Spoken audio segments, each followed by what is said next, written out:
Без плата нема работа. Со ваква порака, најавувајќи можен штрајк за во иднина, вработените на АД Пошта излегоа на протест, а се примаа само службени поштенски пратки, поради доцнење на декемвриската плата. До 15 во месецот, како што налага законот, плата навреме не добивавме неколку месеци, но тоа што сега се уште немаме приходи, го проби дното, порача претседателот на синдикалната организација на Пошта Сашо Димитриевски. Веќе неколку месеци ова не се случува, ова е трет или четврт месец каде ни касни платата, но овој месец го проби дното, бидејќи денеска сме веќе 23 кои сме, не знам. 60% од вработените работат со минималец и тој минималец не може да го земеме. Така да овој протест ќе трае се додека не се исполнат условите за добивање на плата.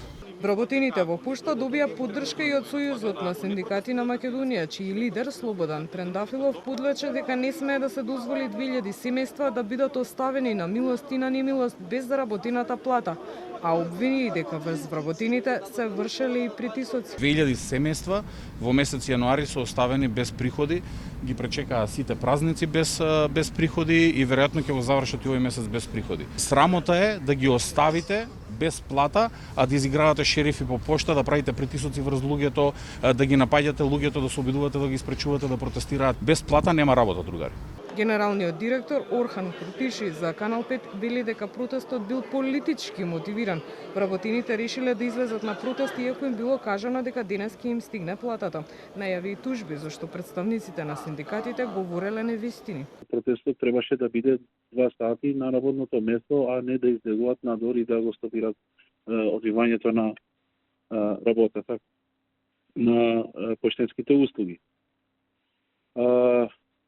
Крајно констатирам дека ова е политички измотивирано, бидејќи, како што видов и во снимките што беа ставени по медиумите, дека председателот на ССМ Трендафилов кажал дека 45 дена не земале плата вработените во Пошта, што не е точно. Од АД Пошта посочуваат дека се во постојана комуникација и координација со владата и со заедничка соработка во континуитет ги надминуваат проблемите што настануваат во таковното работење.